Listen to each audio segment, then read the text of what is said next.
And you can have a fulfilling job doing clinical work, which is what I wanted to do.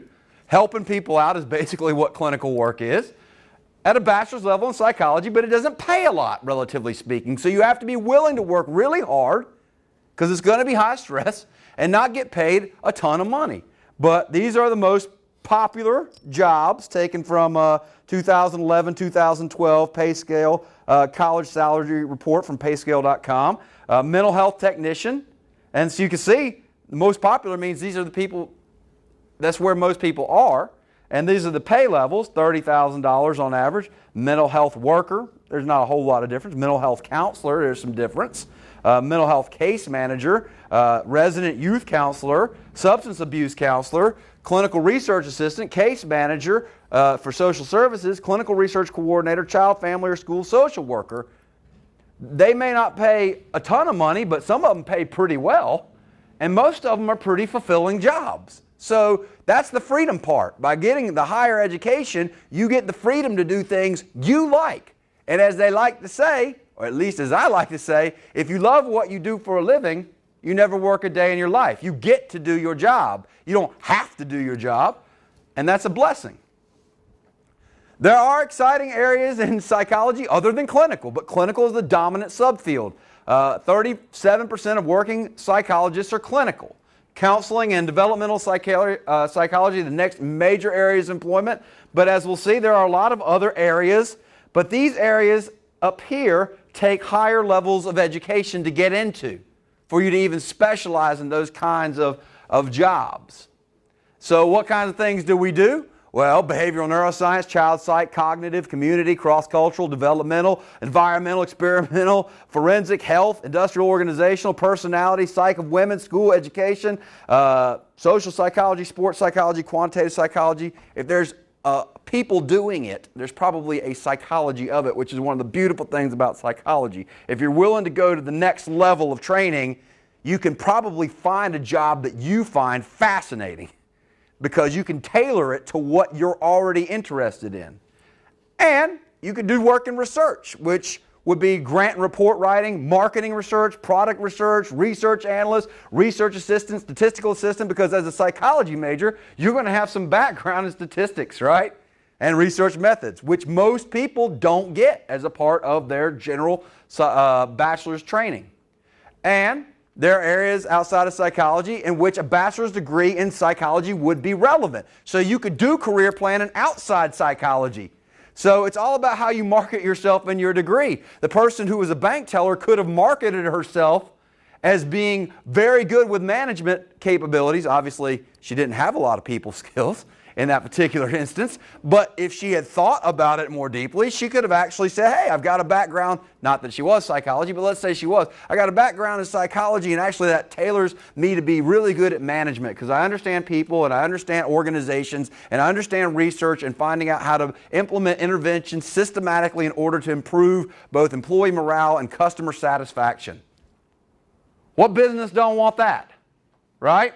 So you could be admissions recruiting, advertising, marketing, banking, computer industry, human resources, insurance agent, journalism, management, nonprofit organizations, public relations, retail supervisor, sales representative, or an entrepreneur. Because what they say is 9 out of 10 small businesses fail, but it isn't because they don't love what they do. It isn't because they don't have a passion. It isn't because they don't have a great idea. It's probably because they don't know how to run a business all that well. There's lots and lots and lots and lots of stuff to understand to successfully run a business. Having a higher education, you would at least appreciate that you could become educated in all the variables that you would need to have knowledge in order to run a successful business, and you could make a business of your own.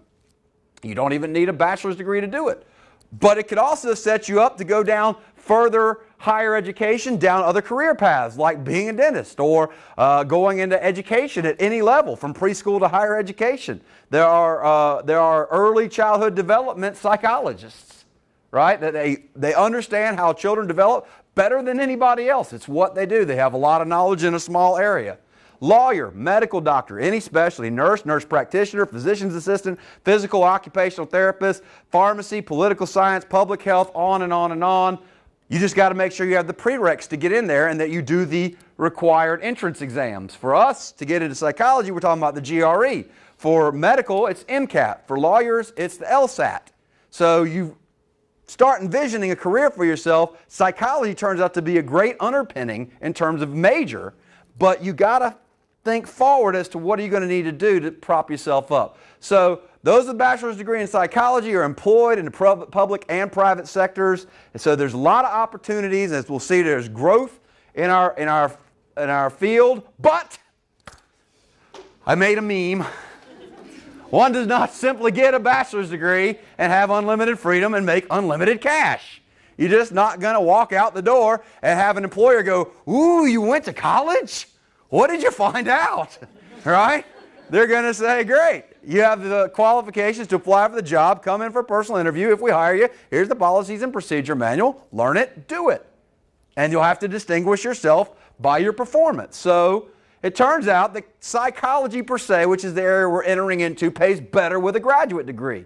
Lecturers, instructors, $40,000. You can see this is what we do: assistant professors, associate professors, full professors, research positions, independent clinicians, VA hospital clinicians, independent practitioners. Applied psychology and IO makes the biggest money. So industrial organizational psychology, turns out there's a whole organization dedicated to that. It's called the Society of Industrial Organizational Psychology, called PSYOP.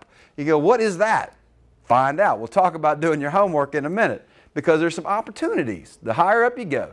And we're growing. So we look at, hey, we're going to grow for at least the next decade. This is what they said last decade. Right? So as we see, it hasn't stopped growing. We're looking for growth for at least another 10 years in our field. And this is a quote from actually the Department of Labor's statistics, the Occupational Outlook Handbook, being quoted, I believe, by APA. Yes, APA Careers. You can find a lot of this information on APA's website, American Psychological Association. Job prospects should be best for people who have a doctoral degree from a leading university in a field such as clinical counseling or health, and those with specialist or doctoral degrees in psychology. Employment will grow because of increased demand for psychological services in schools, hospitals, social service agencies, mental health centers, substance abuse treatment clinics, consulting firms, private companies, and the United States military. Because we got people coming over from some terrible situations, and psychology has a specialty that can be helpful to those people. So the push to get the public in tune with psychology isn't as great as I'd like. Y'all are the forefront of the people who understand what psychology can do. The layperson doesn't generally understand what psychology can provide as a service to the greater community or the greater society itself. So core participants in healthcare practices will provide opportunities. Psychologists are needed to work with an aging population that is diversifying rapidly. So diversity is something we specialize in, and that includes diversity of age. Oh, I'm doing good, because there goes the bells. So that's halfway through. And we welcome all comers. And that's nice, because I'm going to just pull all these up so I don't have to keep walking back and forth here. Besides being the right thing to do, why is that important that psychology welcomes all comers? Well, it's a global thing. As y'all are probably well aware, being at least in college, diversity is ever increasingly part of all workforces. But America as an economy is becoming increasingly participant in broader and broader markets, which include many, many, many cultures. And facility in understanding culture is something that psychology brings to the table.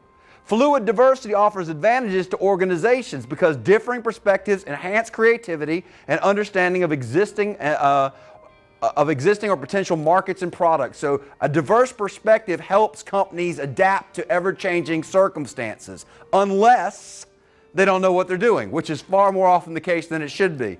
Because smooth integration doesn't happen haphazardly. It's been shown that a lack of appreciation and understanding of diversity in organization leads to conflict, declining cooperation, and inhibition of performance. However, that doesn't have to be the case, because many research-supported approaches reduce bias and foster good group relationships, employee commitment, and improved productivity. And guess who brings those research-based interventions to the table? Psychology. That's largely where this comes from. It's then applied by other people in business and management.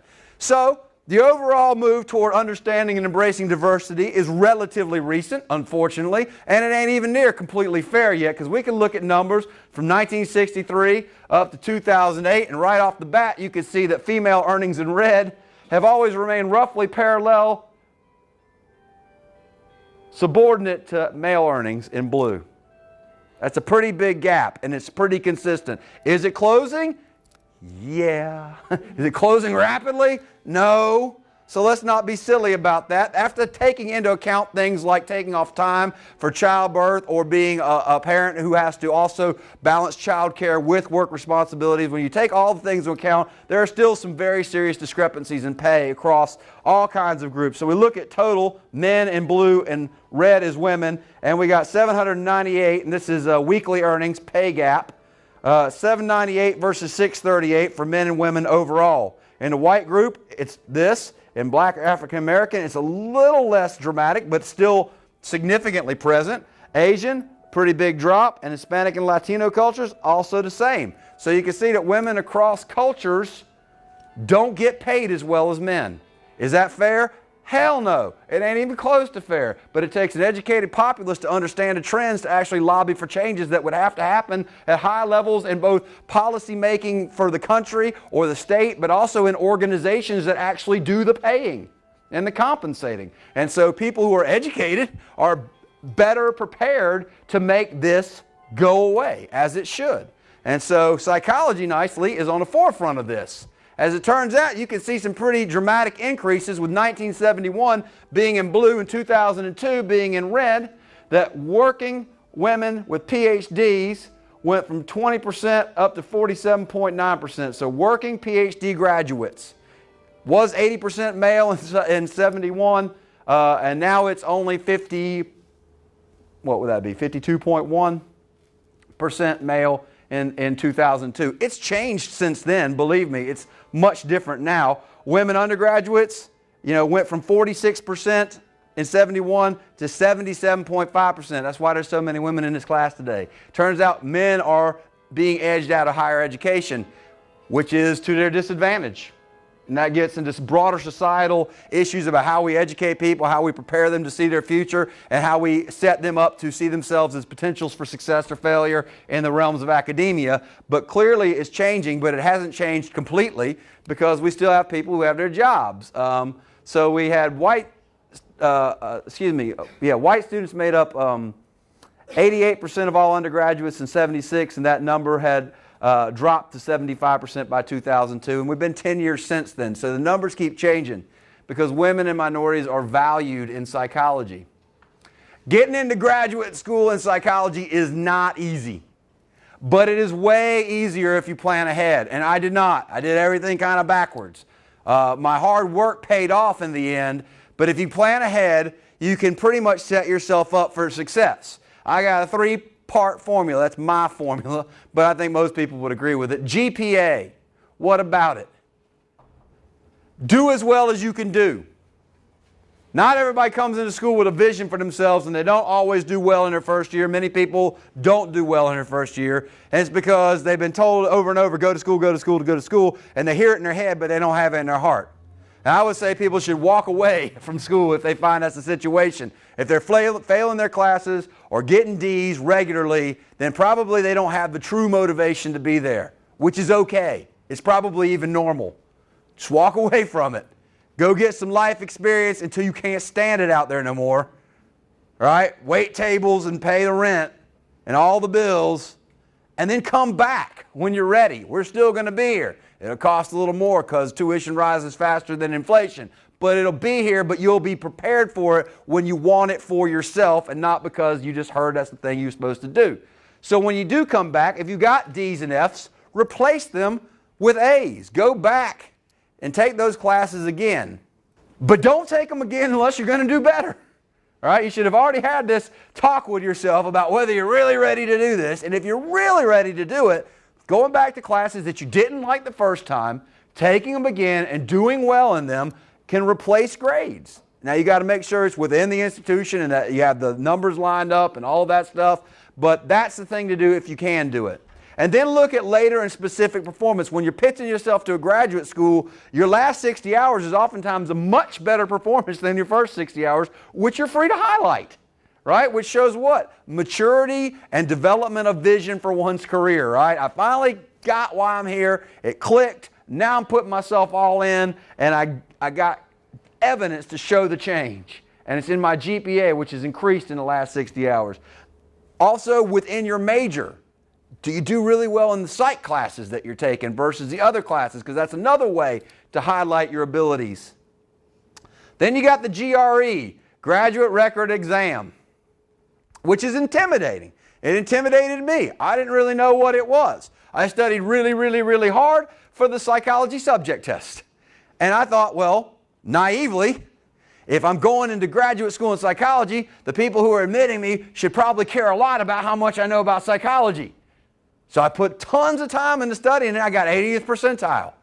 I did really well. Turns out nobody cared. Right? If I'd spent all that time studying the general test, right, I would have done better on it. I didn't do terrible. I made about 50th percentile on the general test. But I spent tons of time studying something that most people didn't care about. In fact, some people couldn't even look at it because if it wasn't required, then how can they compare you? And almost no schools require that anymore. So take your time, study hard. Kaplan and other agencies will be glad to take your money and show you how to do this.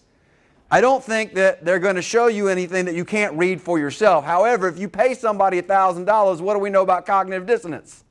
You're probably going to be really motivated to go to their seminars, pay attention to what they say, and do the practice that they tell you to do. If that's what you need, then you should do that. If you have the ability to do it, why not? If you don't have the ability to do it, I'll show you. You can get a lot of this stuff on the web.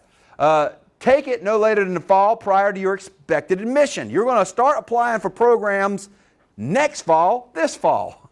So almost all of the deadlines have passed because we're in spring of 2012. So if you think you want to go to graduate school in the fall of 2012, for psychology, most of those deadlines are passed. Not all of them, but you need to check into the programs you think you want to apply to and see when the deadlines for applications are. Typically, you want to be well prepared by fall of 2012, which means having taken your GRE, to start applying to be admitted in fall of 2013. So that's what you want to be able to do, is figure out when your programs are and make sure your GREs are done, preferably way before then, because you might want to take it over.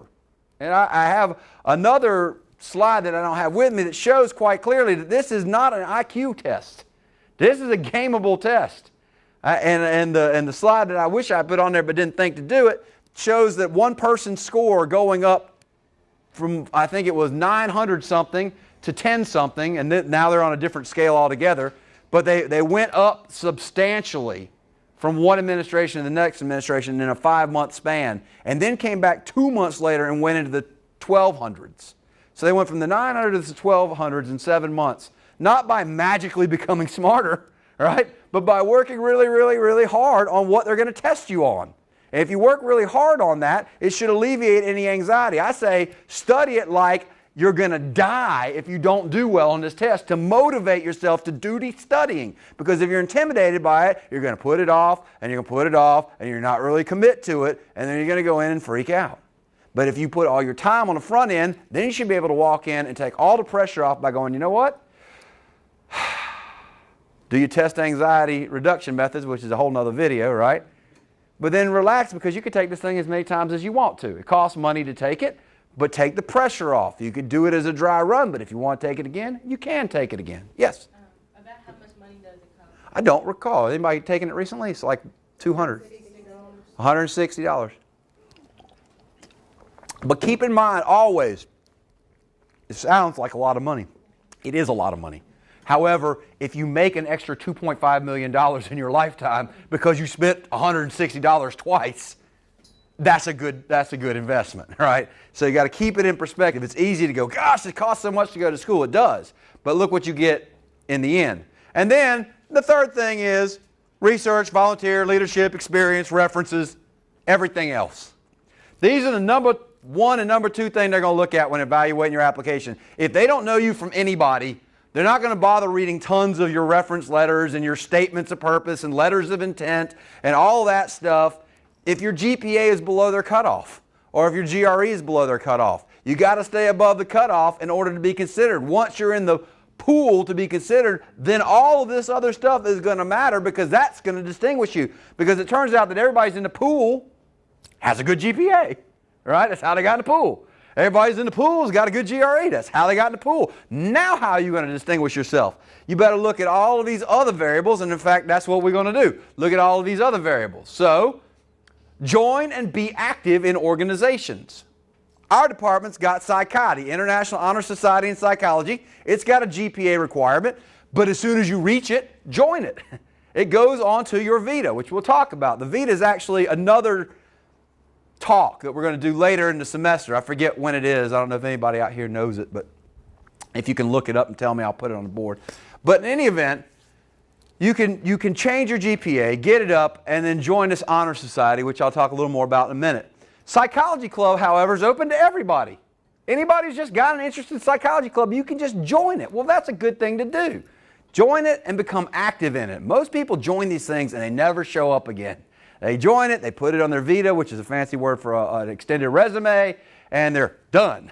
And not judging, I did the same thing. Later I found out I should have been active. And I was busy.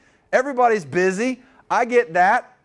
I had a wife and 2 kids and working 20 to 30 hours a week and taking literally between 15 and 22 semester hours every semester, including summers. I'm busy. But it turns out that this is a really big deal. And I didn't recognize it at the time. There are other professional groups that have student memberships. APA, APS, Association for Psychological Sciences, Association for Behavior Analysis, Society for Industrial Organizational Psychology, etc., etc., etc. If you start envisioning for yourself a career, find the organization that fits your career and become a student member of it. They have all kinds of publications that they'd be happy to send you. Tons of stuff on the web. If you qualify for honors groups, join them. The money you spend buys you a designation on your VITA showing you value achievement. I thought that was a big crock, and I was in undergraduate, and I'm sitting there in my community college where I was the manager of the Pease Auditorium at Central Piedmont Community College, and I was running the lights and sound for this 2-year honor society, and all these people were coming in with their processions, and they were getting all their accolades and awards, and I'm thinking to myself, what bullshit. God, how pompous. Now, who's full of it? Turns out it was me. I'm like, I'm smart. I got good grades. I don't need to pay anybody to tell me I'm smart, right? And when I got into my senior year, somebody's like, oh, God, dude, those go on your VITA.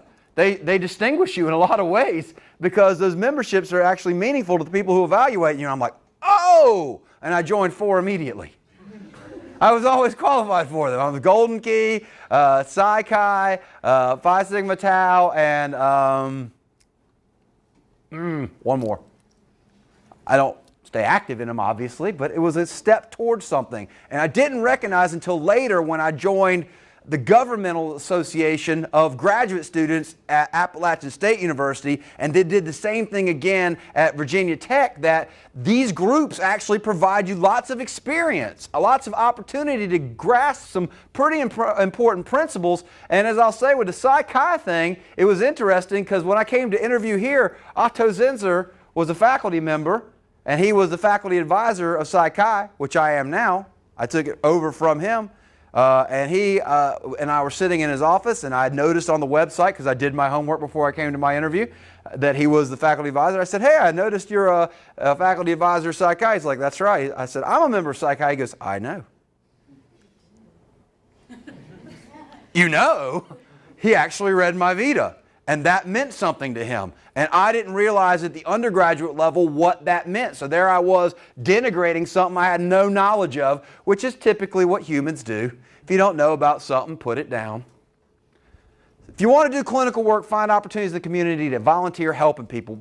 Big brother, big sister, tutoring people how to read, whatever it is, because you're going to get experience to talk about in your application and possible interview, and you're going to get opportunities to meet people who might potentially be recommenders down the road, and you're going to be showing to your future faculty that you have a dedication to helping other people. That's if you want to go the clinical route. If you don't, then you might want to pick some different kinds of things. Volunteering will never do you wrong.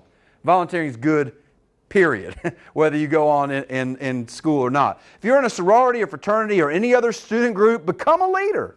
How do you do that? Show up. Who runs the world? The people who show up. If you go to the meetings, you're going to oftentimes find there's like 3 people there. And oftentimes there's 4 officers, so guess who they're going to be when they vote? It's going to be you. So show up, become treasurer, become secretary, become a chair of a committee, become a president or a vice president. Take the opportunity to take that leadership role. Those things are important. It shows you how to run meetings. I didn't know what Robert's Rules of Order are. How many people here really know what that is? Robert's Rules of Order. Exactly. Turns out it's the way you run a meeting if you don't want chaos and you want to have any of your decisions be binding. It's a great thing to know, and I learned that by being a student, a graduate student representative to the Graduate Student Senate. And that's the kind of stuff you learn, how to work with other people, how to accomplish goals as a group, and again, you might meet people who can recommend you down the road. Do your lab work. If you're going for a PhD program versus like an Ed.D. or a PsyD or a master's, research will be more valuable than volunteer experience, but volunteering and leadership is always good. It's always something you can highlight. No worries there. But if you think you want to go into clinical, and we'll talk more about that, then you want to get involved in research. And you can go on our website and find out all of our faculty and what they're into and what their research labs are doing now. And you can make an appeal to each one of them. Don't do a shotgun approach and email all of them and go, I want to work with somebody. You better have done some homework and show that you think that you match, at least in some tangential way, the interests of the faculty members doing the research, because they want people who are qualified to help them do that research. It gives you valuable experience. And then you want to talk to them about the opportunities, because that might be something that you're going to do down the road. And if you get an opportunity to work with them, do an incredible job. Do not come half-assed to research labs. Right? If you go in saying, I want to be your research assistant, you are going above and beyond, which is one of the things that people clearly see on your veto when you put it there. Go above and beyond so that the people can then make great statements about you in letters of recommendation, saying that's a go-to person. They take total responsibility. They take appropriate initiative. They're very responsive to feedback, things that are very important. We'll see about that in just a minute. If you don't know what the difference is between a PhD, an Ed.D., a PsyD, a master's degree, etc., that's normal. Neither did I at the time. But it's incumbent upon you to find out. Get on the internet. Go find out whether you need a master's degree to go to a doctoral program, or whether a master's degree will suffice to get you where you want to go professionally. It's not all that hard to do. Just do your homework. But you got to be thinking down the road, what kind of career do I want? If you're not thinking, you won't do it. And then, are there places to do the homework? Absolutely.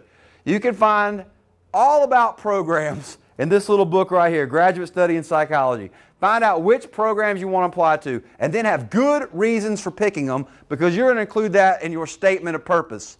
You're going to have to pitch yourself to a graduate program. They don't just take random people. They want people who want to come to their program because they know what kind of career they want, and they see how that program fits into the pathway to achieve that career.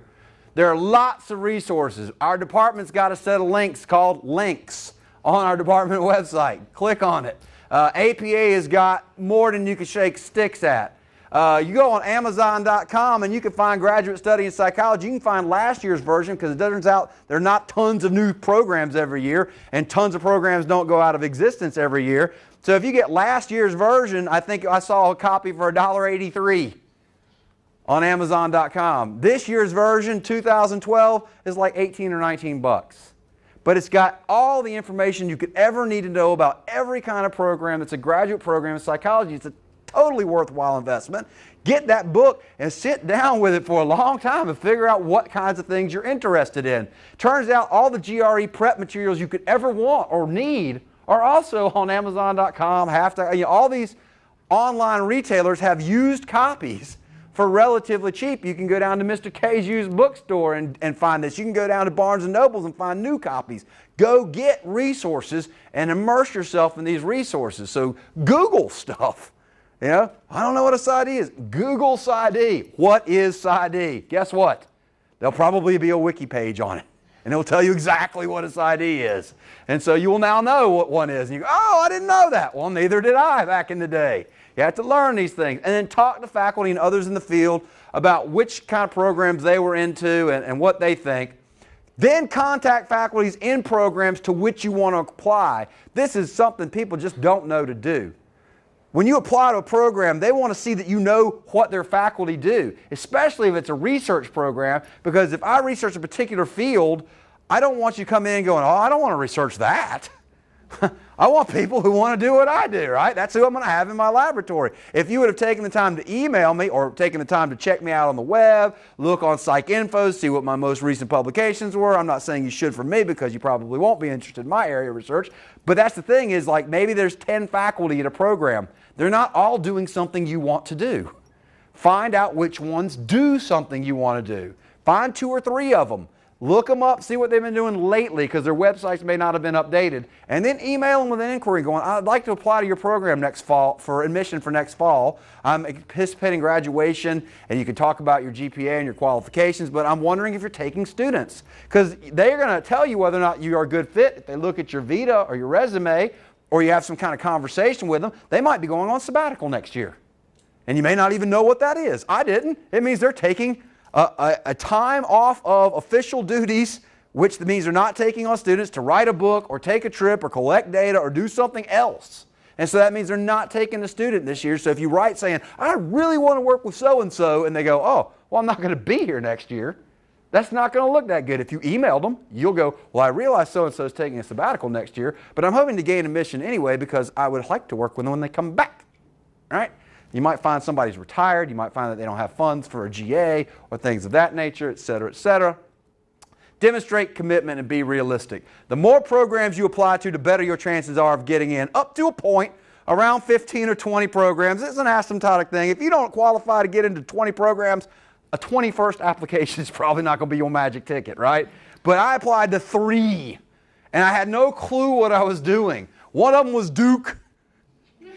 And I misspelled a word in my statement of purpose that was pretty silly upon reflection. But I also had 1140 GREs, 50 percentile. It wasn't something to be ashamed of, but they don't look at people with 1140 GREs at Duke. I wasted $50 because I didn't look it up in the big book, because guess what's in the big book?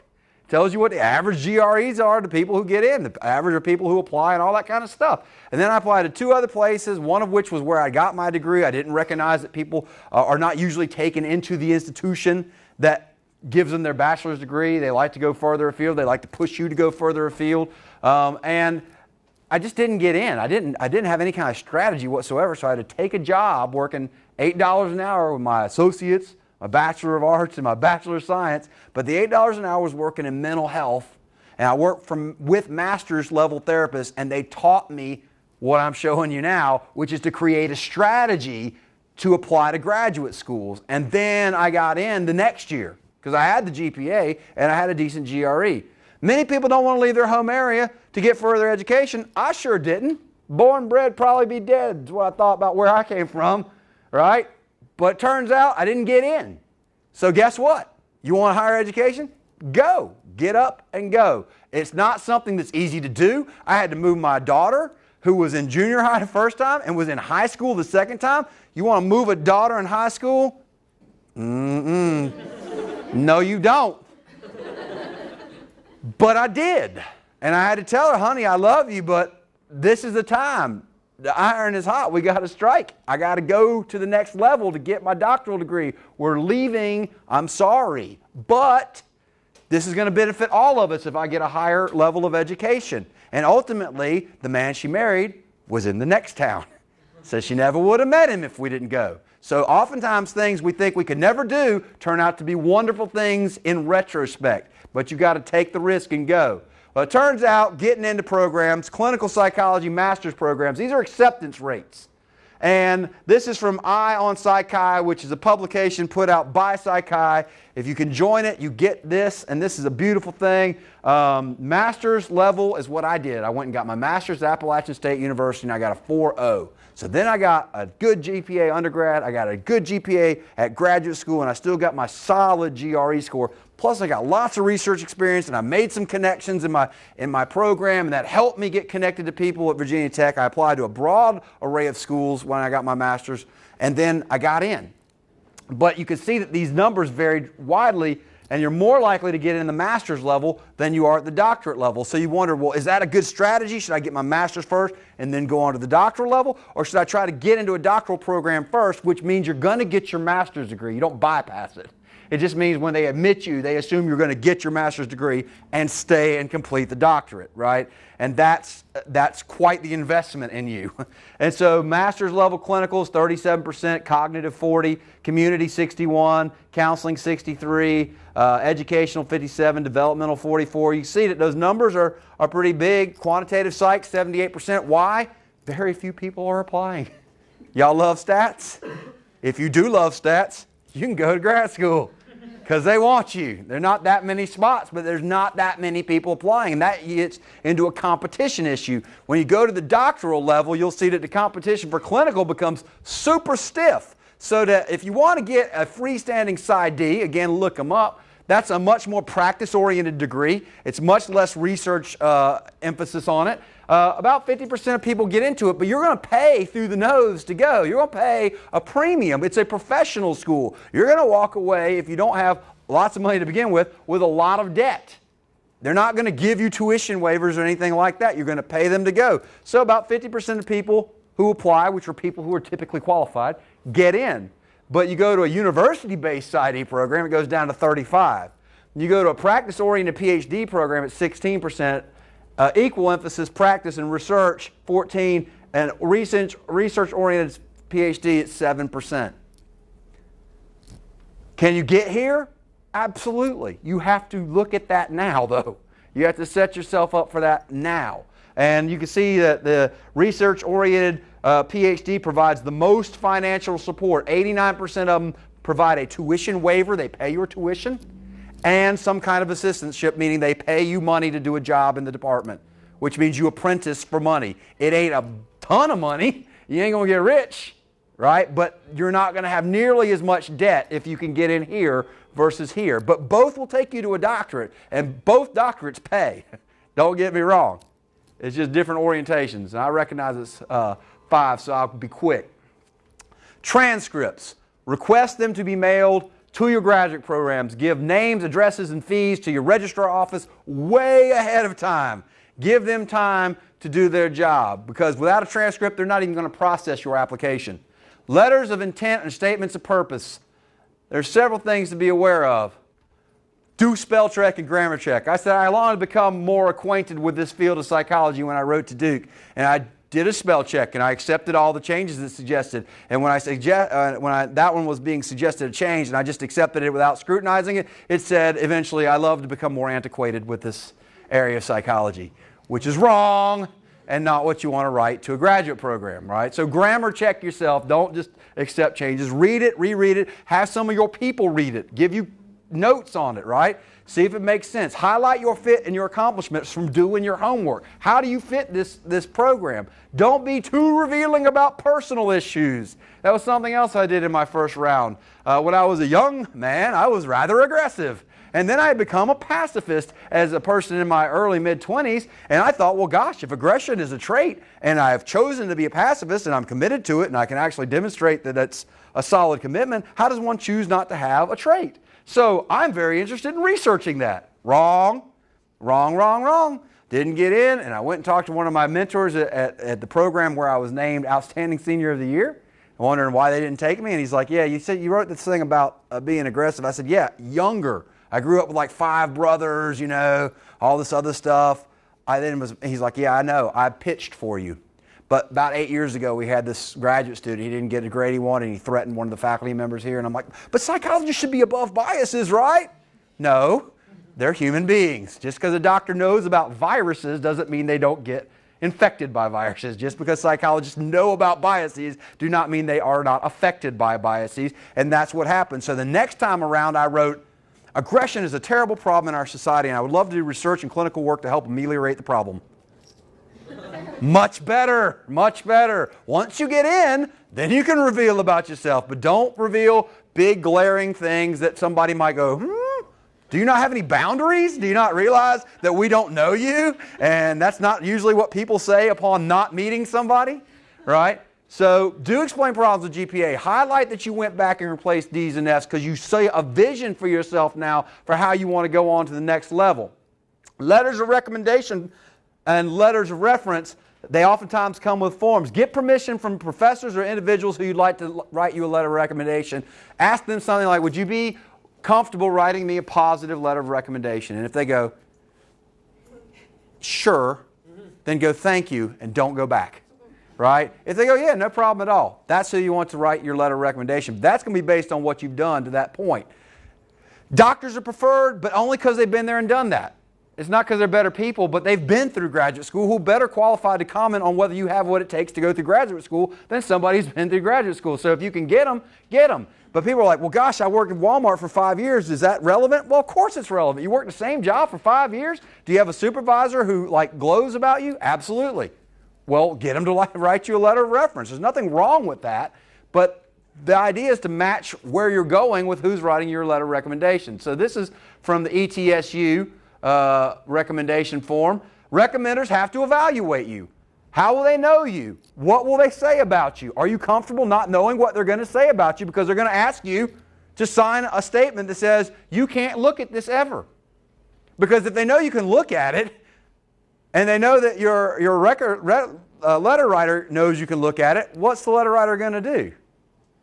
Are they going to be as honest knowing that you're going to scrutinize them later? No, the idea is that they're going to promote more honesty. You have the right not to sign this. Sign it. Implicit. It's not a command. It's a strong suggestion. It says, I'm confident that I don't need to see what my letter writers are going to say about me. I trust that it's going to be good. And I'm not litigious. Nobody wants to admit litigious people who will sue them. Right? So how will they know you? What will they say? They're going to say, who are you comparing this? How long and what capacity have you known these people? I get people all the time go, hey, can you write me a letter of reference? And I'm like, I don't know who you are. I have 320 people in my big class every semester. I got like 50 people in a smaller class. I got graduate students. I got like 1,000 people I interact with every year. If I don't know you, what can I say about you? You go like, well, I was in your class. I got an A. I'm like, that's on your transcript. You already got an A on your transcript in my class. I could say that you did really well, and that would be a true statement. But what else could I add if I don't know you well enough? And so your Vita, sometimes people who work in my lab, I don't know them intensely well personally, but I've got all kinds of people who work in the lab that can vouch for their responsibility, their initiative, their abilities, their willingness to work with other people. I got a Vita that shows all the projects they worked on in my lab. Now I got something to work from. I can say, hey, this person has worked on X number of projects. They've done this kind of thing. They've done that kind of thing. All true. And then they're going to ask you as a recommender, ability to master academic work? Well, that's going to be on your transcript. But are you in the top 10%, top 25%, average, below average? Written expression or ability to write? Ability to communicate orally? Familiarity with research techniques? Ability to work independently? Ability to work with others? Motivation, persistence, reliability, dependability? How do I know that if I haven't interacted with you? I'd have to put NA on a lot of that stuff. I could look at the email you wrote me to ask if I would do this and go, well, it looks like it's well written. Good. But then I'm not going to have much else to say, and you don't want that. You want somebody that knows you well, because then they're going to check one of these boxes. Recommend admission strongly.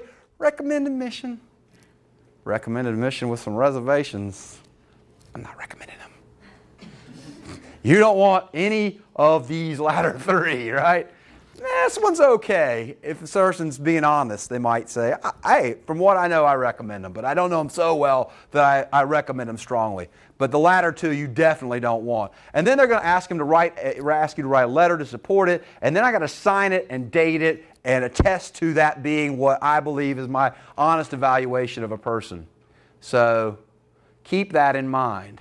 And then recommenders got to send in lots of information on lots of people. Make it easy for them. Organize it. I think I wrote over 100 letters this season. That means 100 different forms, 100 different envelopes. A lot of them are online now, but I got to click individual boxes and all these things. When you go to get these letters from people, make a list of schools, whether forms are required, and their deadlines. Clip each of the forms to a self-addressed stamped envelope that bears the program's name. Have it addressed either to the program or to you, depending on what the program requires, because as it turns out, we can make a mess of that. Put the forms into envelopes and lists into a larger folder along with a copy of your personal statement, or just the general part is just fine. Sometimes you should write the last, have a general statement and make the last paragraph, customize it for each school you're applying to so they see that you have a general purpose for being higher educated, and then this is why you want to come here. And put your vita and resume in there. If it's just a pile of forms and a pile of envelopes, don't be surprised if the wrong form winds up with the wrong envelope, where somebody at University of Georgia is going, well, this guy says this person would be perfect for the University of Florida. I guess we'll let them go there, because they do that. They care. If you can't keep your letter writer straight, right, how are you going to come and master their program, right? If I screwed up, it might be my fault. In fact, it is my fault. But don't let our fault be your problem, right? Because it's too late at that point.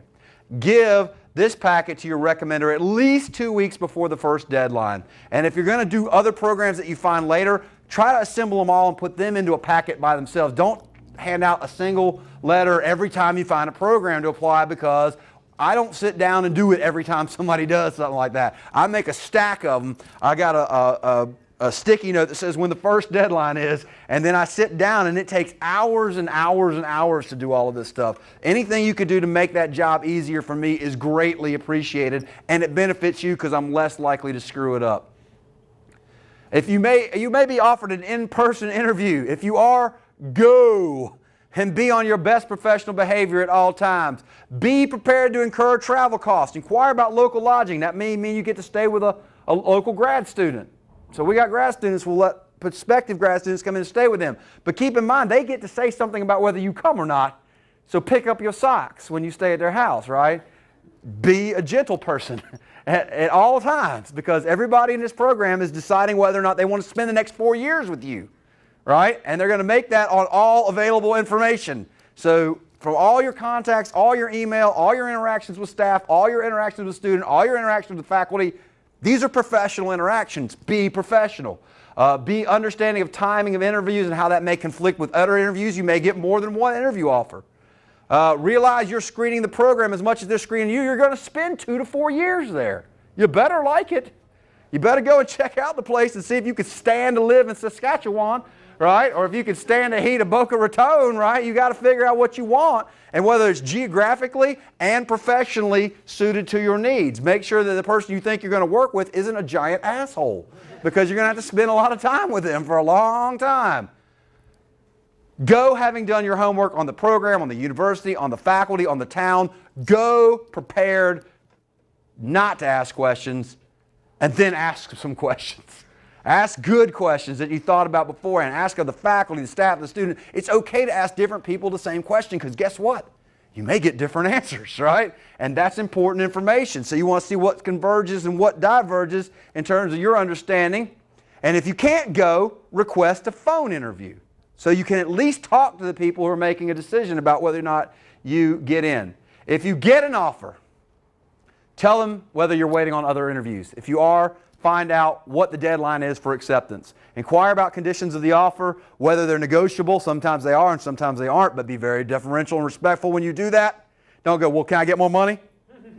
Just say, well, I was wondering what other kinds of assistantships and fellowships might be available, right? Because it might be that you get a full package over here and only a half package over here, but this isn't necessarily the place you want to go, and you weigh your ideal situation versus your financial situation, and then you have to pick a program. So once you pick a program, go and give it your all. Realize most people got an inferiority complex, and they're just waiting to be found out that they're a fraud, that they're not the genius their family keeps saying they are, right? Are you going to graduate school? You must be smart.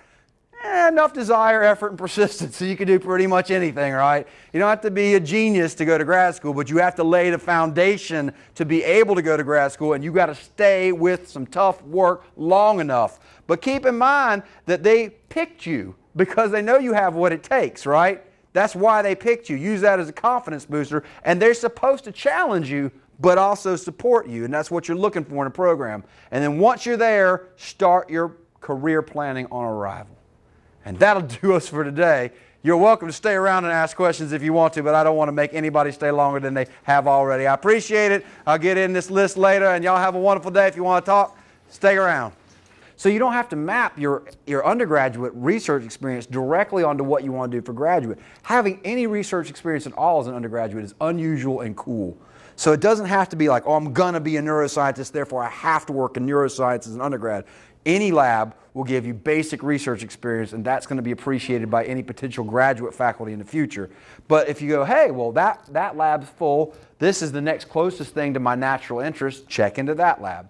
But like I said, don't shotgun them and like write everybody and say, hey, I'm totally interested in everybody's stuff, because that, and especially don't do that in one email where everybody sees that everybody else got CC'd, because they'll just go, well, good luck, right? I hope you find somebody that will respond to that. But most people, when they need somebody, are going to put it out on Psych Talk. And if they don't put it out on Psych Talk, you're going to have to take the initiative and contact them. The idea is, you're going to get into a professional school that's going to train you to be a researcher in some cases, a clinician in some cases, whatever the case may be, and you want to get some background in whatever it is you're going to do. So if you're going to go into a practice degree like PsyD or maybe an Ed.D. in counseling, well, you're not really going to, you would still do a thesis and a dissertation, for example, but they're not going to be requiring you to collect original data or design research or do sophisticated statistical analyses. Well, then doing volunteer work, helping out, would be probably more advantageous to pitching yourself to those kind of programs. If you want to go into a PhD program that's like a research-based degree, then the more research experience you have, the better, because what you're saying is, hey, I know I like research. That's what you're doing with any background, is saying, they're going to say, well, how do you know you want to be a PhD? Do you even know what it's about? And you're like, well, yeah, I've been working in actually a research laboratory for the last 2 semesters. I've seen a doctoral student and a master's student propose and defend their thesis and dissertation. I've been working on lots of different projects, and I've been seeing how data collection occurs, the database management, statistical analyses, dissemination, research, and you'll be able to talk the talk of the researcher. You see what I'm saying? So the more you have, the better, but you don't want to divide yourself up into lots of different labs. It's better to get focused work with one faculty member for a long time rather than scattered faculty experience, because if you go to this person for 1 semester and this person for 1 semester and this person for 1 semester, they don't really know you all that well, and they're looking for dedication, longevity, commitment, the kinds of things you want them to talk about.